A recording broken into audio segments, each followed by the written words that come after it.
MLA అని రేవంత్ రెడ్డి గారు అన్నారు. ఖచ్చితంగా దీని మీద శ్రీధర్ బాబు గారు, భట్టి గారు ఖచ్చితంగా స్పందించాలి. ఎందుకంటే శ్రీధర్ బాబు గారి మీద మాకు కొంచెం గౌరవం ఉంది, సొసైటీలో కూడా కొంచెం గౌరవం ఉంది. శ్రీధర్ అన్న ఇవాళ ఖచ్చితంగా మీరు స్పందించాలి. ఇంకొకటి కూడా బ్రేకింగ్ న్యూస్ ఇవాళ మీకు చెప్తా, కొంచెం దయచేసి రాసుకోండి. ఇంతకుముందు చెప్దామనేది మళ్ళీ దీంట్లో మర్చిపోయినా, ఎప్పటి నుంచో చెప్దాం అనుకుంటున్నా, నాకు చెప్పే అవకాశం దొరుకుతలేకుండే ఇవాళ చెప్తున్నా. ఇవాళ హైడ్రాలో మీకు ఇలా బ్రేకింగ్ న్యూస్ చెప్తా ఉన్నాను. హైడ్రాలో ఇవాళ వాళ్ళ అన్నది తిరుపతి రెడ్డి గారి ఇల్లు కూలగొడతా అని చెప్పి నోటీస్ ఇచ్చి 20-25 రోజులైనాయి. అక్కడ ఉన్న పేద ప్రజల ఇండ్లేమో నోటీసులు ఇవ్వకుండానే కూలగొడుతుర్రు. ఇది వాస్తవమా కాదా ఒక్కసారి గమనించండి. ఇప్పటికీ 20 రోజులైంది. తిరుపతి రెడ్డి గారి ఇల్లు ఇప్పటిదాకా మీరు ఎందుకు డిస్మాంటిల్ చేయలేదు? ఎఫ్టీఎల్లో ఉన్నప్పుడు మీరు ఎందుకు డిస్మాంటిల్ చేయలేదు? యావత్ తెలంగాణ ప్రజలకి నువ్వు జవాబు చెప్పాలి. ఒకటి. రెండోది నేను మీకు ఇలా చెప్పేది ఏంటంటే సెన్సేషనల్ న్యూస్. అరే తిరుపతి రెడ్డి గారు, రేపు ఏమనుకోదు, ప్రజలు ఇట్లా ఏమని అనుకుంటారు నీ ఇల్లు ఊలగొట్టకపోతే, కాబట్టి రేపు బాగా ప్రెషర్ వస్తే నీ ఇల్లు ఊలగొడతా అని చెప్పి తిరుపతి రెడ్డితో అండర్స్టాండింగ్ చేసుకొని ఇలా వెసెల్లా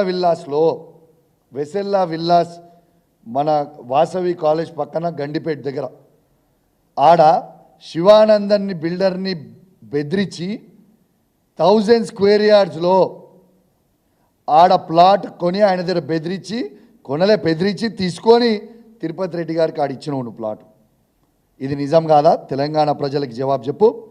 తిరుపతి రెడ్డికి ఆడ ప్లాట్ ఇచ్చినావు, ఇల్లు ఇచ్చినావు, ఈడ కూలగొడతావు, మా అన్నది ఈడ కూలగొట్టినా అని చెప్తావు. ఇది నిజం కాదా? మరి మీ అన్నకైతే సెటిల్మెంట్ చేసుకొని ఇల్లు ఇచ్చి ఈడ అండర్స్టాండింగ్ చేసినావు. మరి పేద ప్రజల పరిస్థితి ఏంటిది? రేవంత్ రెడ్డి గారు జవాబు చెప్పాలి. అసలు ఈ హైడ్రా అయింది, కథ ఏంది? నువ్వు గరీబోళ్ళ ఇల్లు అయినా ఎందుకు గులగొట్టాలి? మిడిల్ క్లాస్ వాళ్ళ ఇల్లు అయినా ఎందుకు గులగొట్టాలి? పెద్దోళ్ళ ఇల్లు అయినా ఎందుకు గులగొట్టాలి? Why do you need destruction man? Why is this destruction required? Do you think this destruction is required? మీరు అందరు గమనించండి. కేసీఆర్ గారి నాయకత్వంలో కేసీఆర్ గారు ఉన్నప్పుడు, కేసీఆర్ గారి గవర్నమెంట్ ఉన్నప్పుడు, బీఆర్ఎస్ పార్టీ గవర్నమెంట్ ఉన్నప్పుడు ఏమని వచ్చేది? తెల్లారి పేపర్ తెలిస్తే ఇవాళ ఫాక్స్కాన్ వచ్చింది, ఇవాళ గచ్చిబౌలిలో ఫ్లైఓవర్ ఓపెన్ అయింది, ఇవాళ కర్మాన్ ఘాట్లో ఫ్లైఓవర్ ఓపెన్ అయింది, ఆర్టీసీ క్రాస్ రోడ్స్లో ఫ్లైఓవర్ ఓపెన్ అయిందని అద్భుతమైన